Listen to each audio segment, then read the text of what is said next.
Gracias por continuar junto a nosotros. Continuamos en la primera emisión de Informa TVX. Estamos en su espacio de entrevista y, como lo anticipé, ya está con nosotros Alfonso Goitia, presidente del Colegio de Profesionales de Ciencias Económicas, y vamos a hacer un análisis de la situación económica, salario mínimo, debate fiscal, finanzas públicas. Alfonso, qué gusto. ¿Qué tal? Bienvenido. Un gusto verlo.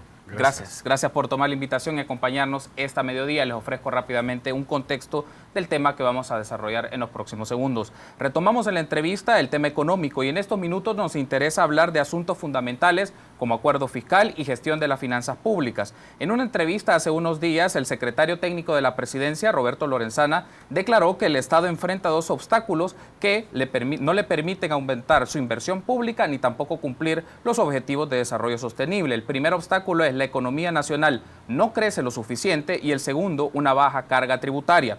Por otra parte, el gobierno se encuentra en un escenario interesante respecto a decisiones que debe tomar en materia fiscal y económica ante propuestas de organismos internacionales como el Fondo Monetario Internacional, que tienen eco en el partido de oposición Arena y tanques de pensamiento afines. Además, hay compromisos financieros que el Estado salvadoreño debe asumir, como es el pago de intereses ante sus acreedores, o compromisos sociales como los programas que el gobierno viene realizando en los últimos años. Tampoco se puede obviar las demandas de grupos específicos, como los trabajadores del sector salud y educación, que piden mejores condiciones salariales. Entonces, para analizar este tema está con nosotros Alfonso Goitia, presidente del Colegio de Profesionales de Ciencias Económicas, Colproce. Gracias por estar con nosotros, Alfonso, y vamos a hacer un análisis muy interesante sobre los aspectos económicos. Y me gustaría que iniciáramos con algo muy interesante.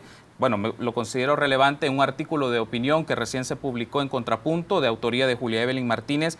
Ella destaca de que pone una frase interesante pero a la vez provocadora. En el país nos encontramos en un escenario de una nueva generación de reformas y que uno de los instrumentos claves son los ajustes fiscales. ¿Cuál es en este caso la postura que tiene Colproce ante esto? Justamente en pantalla tenemos una de las frases. Una nueva ola de medidas neoliberales se alista para irrumpir en el panorama nacional y, en consecuencia, devastadoras sobre la vida.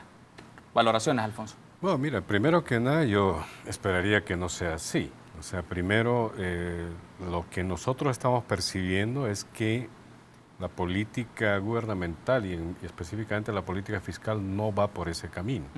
Otra cosa es que organismos internacionales como el Fondo Monetario Internacional hayan recomendado la aplicación de cierto tipo de políticas como incrementar el IVA 2 puntos, como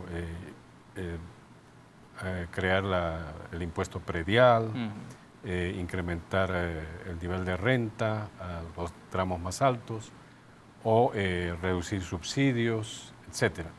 O sea, eso lo ha planteado el Fondo Monetario Internacional.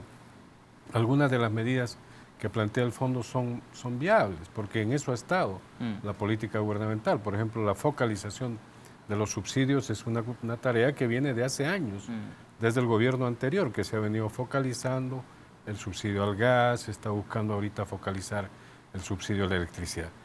Pero llegar al punto tal de señalar que estamos ante la posibilidad de una nueva ola neoliberal de políticas de ajuste que van a impactar negativamente a la gente, eso no es cierto, o sea, no es factible, no es real, ¿ya? O sea, no estamos en eso. De hecho, el gobierno está más bien encaminado a buscar medidas que siempre resuelvan las necesidades de la gente. O sea, el tema, por ejemplo, de un incremento al IVA de 2 puntos no es viable, o sea, no es real. Yo creo que el gobierno entiende que incrementar 2 puntos sería generar una crisis social muy seria, a menos que diga que ese 2% que se va a incrementar es solamente para bienes de lujo y bienes suntuarios, que es otra cosa. Entonces, en esa perspectiva sí es viable hablar de que se puede aumentar, pero solo para ese tipo de productos. Pero no se puede incrementar el IVA para bienes y servicios que en general ya la gente carga a través del IVA del 13%.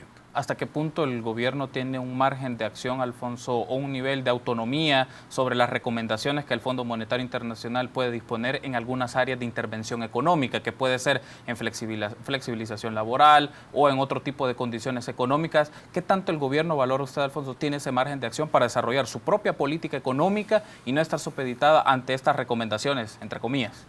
Claro, normalmente uno espera que organismos internacionales como este, el Fondo Monetario, te condicionan. Te dicen, bueno, la propuesta misma del fondo fue, te voy a dar un fondo de 700 millones como un fondo stand-by que te permite utilizarlo en cualquier momento, ¿no? O sea, es un poco eso, pero te traslado toda esta lista de medidas que tienes que hacer. En esa perspectiva, el gobierno dice, bueno, sí, necesito. Pero ¿por qué necesita el gobierno esa plata? Porque la oposición política y el sector empresarial más atrasado de este país se oponen a que se aprueben 1.200 millones de dólares en la Asamblea Legislativa. O sea, ellos están cometiendo una irresponsabilidad con el país y con la gente. Están haciendo realmente que la economía pueda entrar en una situación crítica y creen que con eso, obviamente el gobierno va a ser el afectado y el partido de gobierno. Pero no saben ellos que lo que están afectando realmente es a la gente, pues, están afectando programas, están afectando las necesidades de los proveedores, están afectando el pago de deuda, están afectando todo un conjunto de aspectos, hasta los salarios de los empleados públicos. Y que al final se va a revertir contra ellos, porque ellos van a ser los responsables de la problemática del país. ¿Entiende? Entonces, no es tanto que el gobierno esté en una crisis tal que se ve obligado a asumir ese tipo de políticas, sino que sí, ciertamente necesita recursos, pero espera que se aprueben en esa Asamblea Legislativa y que esta gente entienda, o sea, la oposición política de derecha, entienda que aquí estamos construyendo un país, no estamos construyendo su diseño electoral para el 2019, que lo que se necesita es el funcionamiento de la economía del país y el funcionamiento del gobierno, porque el mecanismo de los bonos es un mecanismo que tradicionalmente se ha utilizado por los gobiernos anteriores. Los gobiernos de Arena utilizaban el mecanismo de los bonos precisamente para pagar la deuda de corto plazo y continuar nuevamente con otros programas y otros proyectos. Pagaba la deuda de corto plazo, se endeudaba en largo plazo y seguía con los programas y proyectos.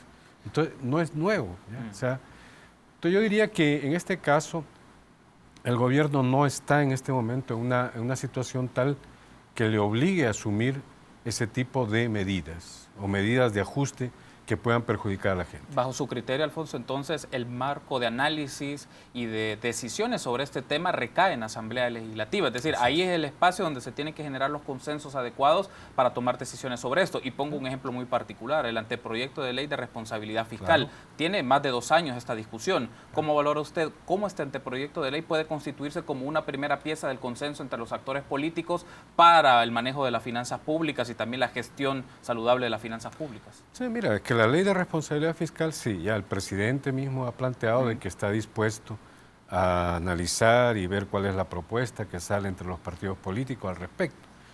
Pero esa ley de responsabilidad fiscal no es una ley de responsabilidad fiscal que solo asume el criterio del gasto público, que eso es un poco lo que la derecha considera. O sea que aquí lo único que hay que resolver es el derroche del gobierno, los gastos innecesarios que hace, la ineficiencia del gobierno, etcétera, etcétera. No es eso.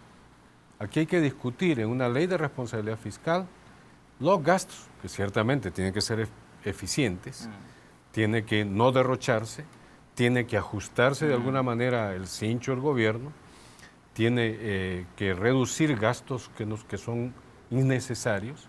Todo eso es de acuerdo, pero también tiene un componente, otros 2 componentes. El componente de ingresos, que significa cómo vamos a resolver los ingresos del Estado, que aunque la carga tributaria ya ha subido hasta el 16%, no significa que el Estado cuenta con todos los recursos para cubrir todos los programas y proyectos que este país necesita y que la gente necesita. Entonces, necesitas, por lo tanto, incrementar los ingresos. ¿Y sobre qué vía vas a hacer ese incremento? Sobre la vía de impuestos. Impuestos a los sectores que tienen más, no a los sectores de bajos ingresos ni de medianos ingresos, a los sectores que tienen altos ingresos.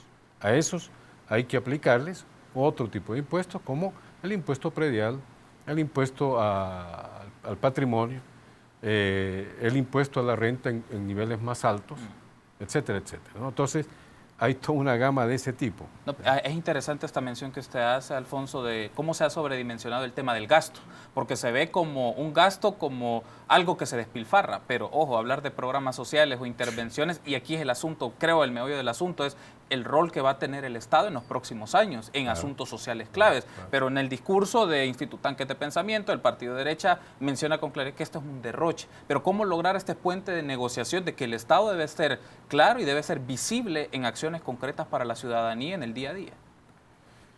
Por eso mismo, o sea, yo creo que el gobierno está claro de que esos programas sociales son importantes y no los puede dejar. ¿Ya? Y creo que cualquier partido político debe entender eso. Esos programas sociales han resuelto mucho el tema de pobreza en este país. La pobreza se ha reducido más de 5 puntos desde 2008 al 2015. Más de 5 puntos. La pobreza extrema se ha reducido mucho más todavía en ese mismo periodo. O sea, estamos hablando, ¿no?, de unas políticas que han tenido impacto y efecto sobre la mejora de la calidad de vida de la gente. No quiere decir que no haya pobreza, todavía hay pobreza. Y todavía hay que enfrentar esa pobreza.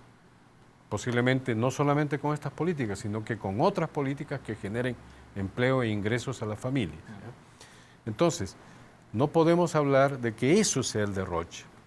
O sea, eso es totalmente equivocado. Yo creo que la derecha lo sabe.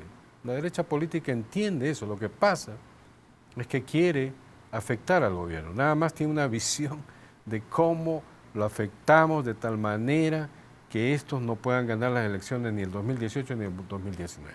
O sea, es una visión parcial, equivocada, no es una visión del país, es una visión electorera. Entonces, desgraciadamente, con esas actitudes no es fácil llegar a acuerdos. Por eso que la ley de responsabilidad fiscal debe considerar no solo el gasto, debe considerar el ingreso y debe considerar el tema de la deuda. Y justamente quiero hacer esta pregunta, Alfonso, estamos casi cerrando el primer segmento, ¿dónde entra en esta discusión el tema del endeudamiento? Considerando el nivel de endeudamiento que tiene el Estado, que ya pues llega a ronda aproximadamente un 60% del Producto Interno Bruto, ¿qué escenario le enfrenta no solo a este gobierno, a los próximos gobiernos, este escenario de pago de deuda? Y si hay un escenario de poder renegociar el tema de la deuda con los acreedores nacionales e internacionales, Alfonso. Sí, precisamente, ¿no? O sea, el tema de la deuda podemos rondar como los 60-61%. De hecho, en términos generales no es una dimensión gigantesca de endeudamiento todavía del país, es una deuda manejable. Pero si tú le quitas a esa deuda la parte de la deuda previsional, o sea, la que tiene que ver con las pensiones, tú le vas a bajar casi a entre 45 y 47 o 48%. O sea, la deuda real del sector público no financiero sin pensiones llega entre 45 y 48%, que son niveles que muchos países de Europa no los tienen. La mayoría de países de Europa no los tienen. España tiene niveles de endeudamiento de más de 90%. En América Latina, El Salvador, ese nivel de endeudamiento, solamente estamos entre los países que tenemos un bajo nivel de endeudamiento. ¿Ya? O sea, no es cierto. O sea, nuevamente, los discursos conservadores, los discursos de sectores empresariales y de estas fundaciones que supuestamente que analizan la economía del país, no dicen la verdad. El nivel de endeudamiento de este país en gran parte está sujeto al tema de las pensiones, al tema del endeudamiento por pensión. Entonces, por lo tanto, precisamente, si nosotros queremos enfrentar el tema de la deuda en el país, debemos aplicar otro tipo de medidas. Entonces, hay que discutir seriamente la reforma previsional. Hay que discutir uno. Dos, en la Asamblea Legislativa tienen que aprobarse los préstamos, los bonos, que son de 1.200 millones, que son necesarios para pagar la deuda de corto plazo y quitarte un peso importante al Estado de endeudamiento. Y, por otro lado, hay un conjunto de préstamos que están ahí en la Asamblea Legislativa que tienen que ver con la mejora de las condiciones de la infraestructura de agua potable de Las Pavas, que tiene que ver con la construcción de otras unidades de Ciudad Mujer, que tiene que ver con infraestructura del litoral del país que está comprometido con el apoyo que está dando Fomilenio 2 y que la derecha no quiere apoyar la aprobación de estos proyectos, sabiendo que son proyectos para el país, no son proyectos para el partido de gobierno. O sea, ese es un gran problema y es un gran error el que están cometiendo estos sectores. Tenemos que hacer una pausa, Alfonso. Me gustaría que en la segunda parte de la entrevista sigamos profundizando en estos temas y otros asuntos que son de coyuntura, pero que no se pueden menoscabar de las finanzas públicas. Las demandas, por ejemplo, que tienen en el escalafón funcionarios o empleados del sector salud y del sector educación. Me gustaría tener su balance sobre esos aspectos. Permítanos una pausa. Continuamos en su espacio de entrevista de Informa TVX este miércoles 31 de agosto. Me acompaña Alfonso Goitia, presidente del Colproce, y hacemos un análisis de la situación económica. Volvemos en instantes.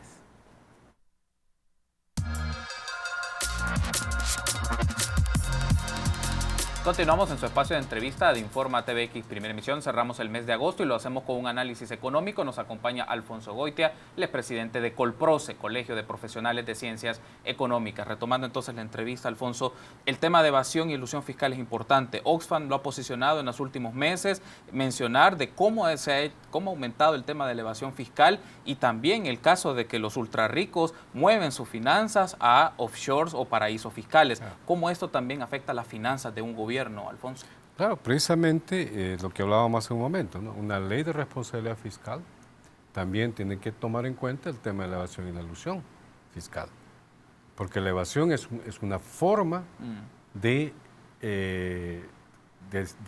quitarle ingresos al Estado, ¿no? Por no pagar impuestos y buscar los mecanismos para no pagar. Y la elusión es un mecanismo formal legal de no pagar impuestos.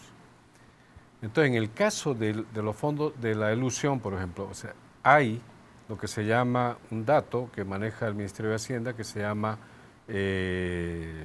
gasto fiscal, ¿no?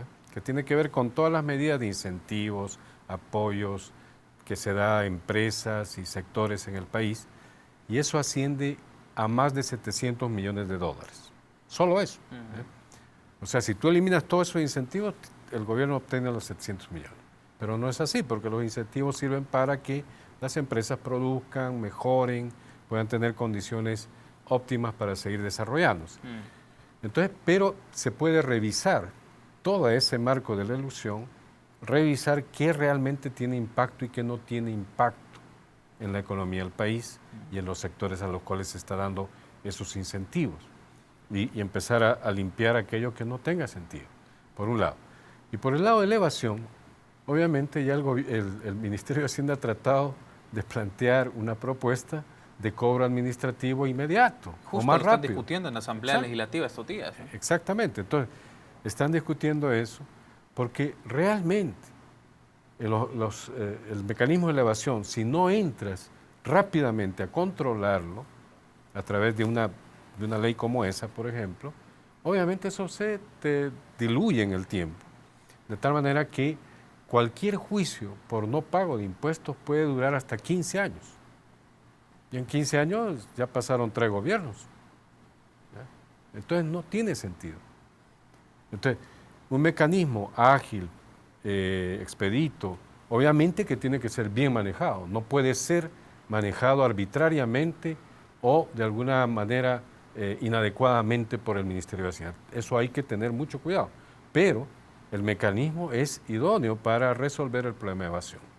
Entonces, en esa perspectiva, también esa ley debería ser parte de la ley de responsabilidad fiscal. Hay otro aspecto, Alfonso, que creo que es una variable todavía más amplia. No se discute tanto en espacios de opinión pública, pero creo que es una variable trascendental, es los procesos de planificación presupuestaria, porque en estos procesos de planificación presupuestaria entran componentes normativos, ley de responsabilidad fiscal, el tema de cobros, es decir, si se está pensando en este gobierno o en los gobiernos anteriores, traemos algún tipo de tendencia de planificación presupuestaria. Se ha hablado de que en la medida que sea una planificación plurianual, es más probable que el gobierno pueda tener las posibilidades de combatir escenarios de riesgos, claro, o desarrollar medidas de política pública según las prioridades que cada gobierno enfatiza. Entonces, ¿cómo entra el tema de la planificación presupuestaria en toda esta dinámica fiscal, en tema de los ajustes, entre otras cosas? O sea, de hecho tendría que mejorar todas esas cosas. De hecho, el Ministerio de Hacienda está en eso. Está haciendo todo un cambio metodológico en términos presupuestarios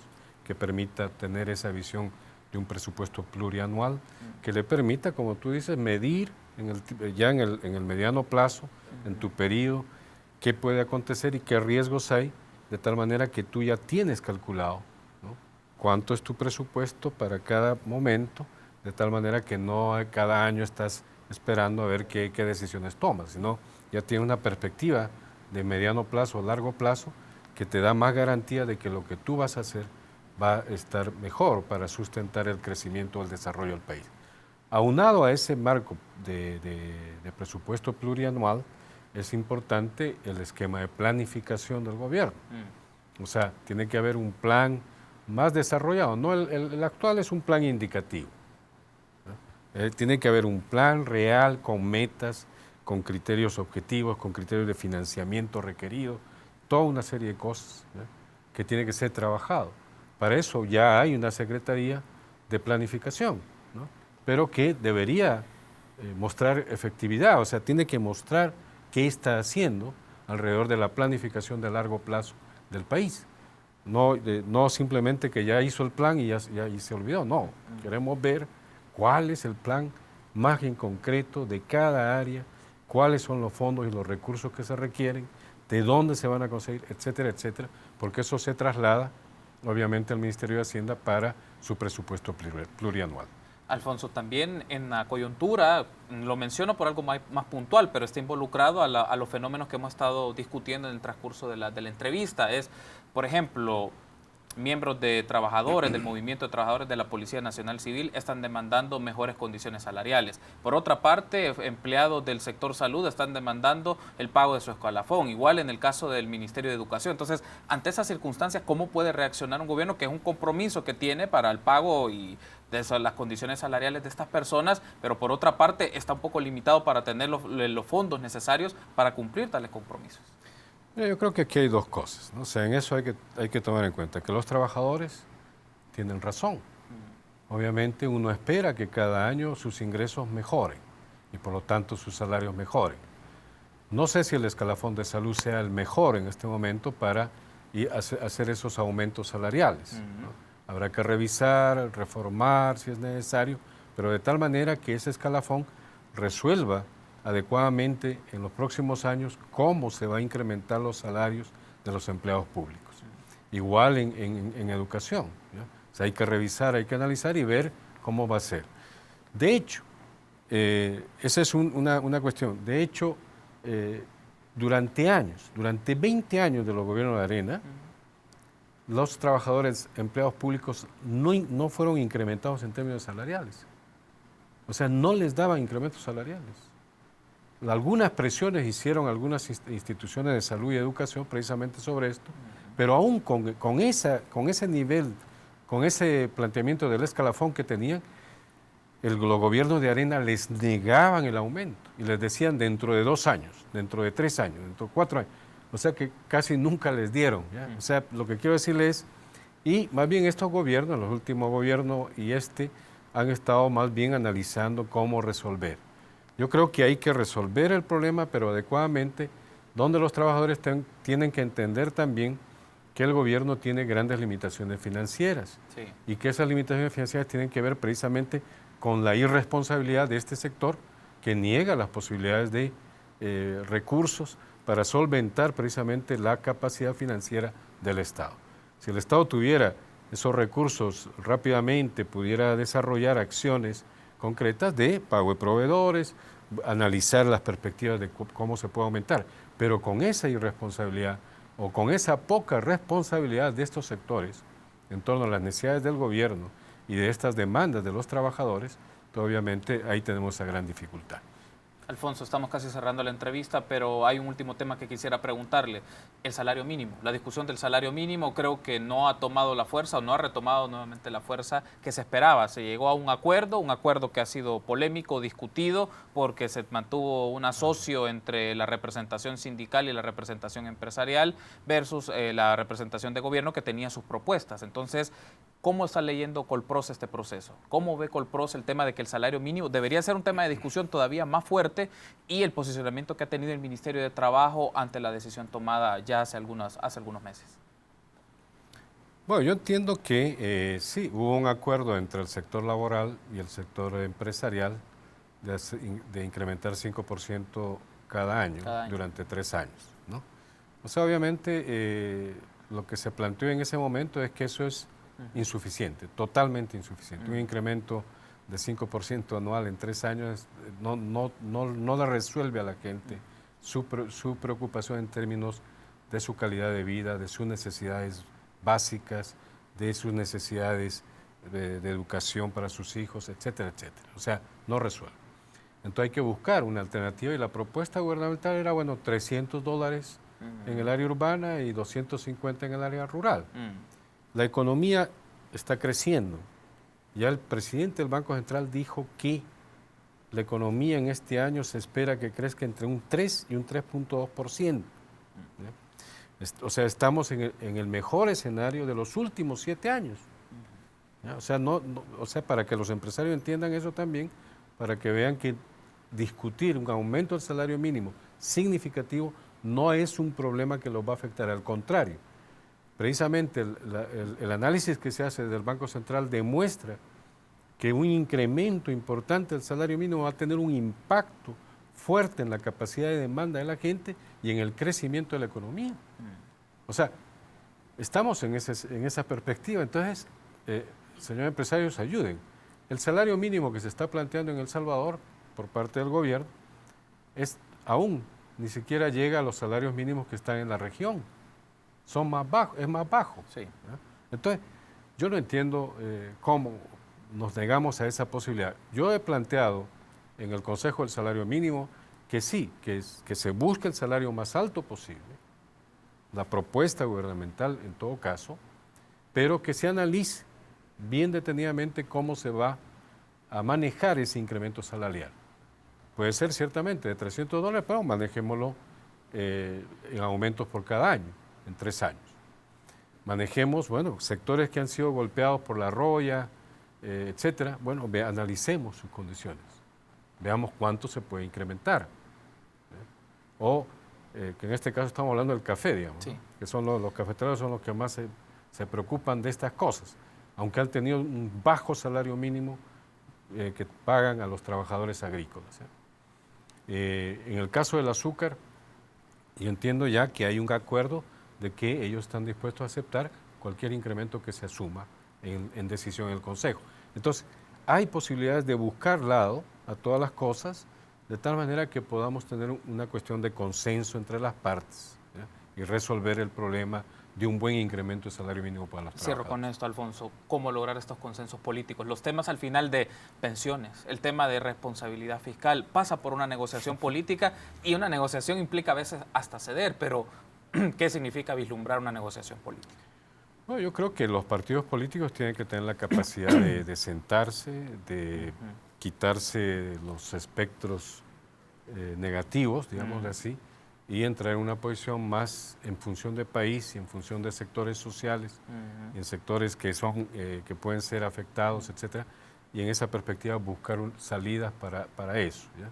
O sea, es más, yo entiendo ahorita que el Partido Arena ha hecho una renovación de su estructura o de su cúpula, y que yo entendería que esa cúpula puede ser mucho más inteligente y más razonable en torno a la situación del país y a las necesidades que necesita el país, y por lo tanto sentarse a negociar adecuadamente, no por el gobierno, sino por el país y por la gente. Aquí no se necesita un simple pacto fiscal, necesitamos un pacto por el crecimiento y el desarrollo del país, que trasciende el ámbito del pacto fiscal. Entonces, si ellos están en esa disposición, esta nueva cúpula partidaria está en esa disposición, yo creo que se pueden encontrar escenarios muy positivos donde haya acuerdos que empiecen o permitan superar los problemas que tenemos en este momento. Alfonso, ha sido un gusto. Gracias por habernos acompañado. Espero que estemos en un nuevo espacio de entrevista para hacer los análisis económicos pertinentes. Cómo no, muchas Nos gracias. acompañó esta mediodía Alfonso Goitia, presidente del Colegio de Profesionales de Ciencias Económicas. Hicimos un análisis de la situación económica del país. Hablamos un poco salario mínimo, debate fiscal, entre otros asuntos. Permítanos una pausa. Continuamos con más información nacional en la primera emisión de Informa TVX. Regresamos.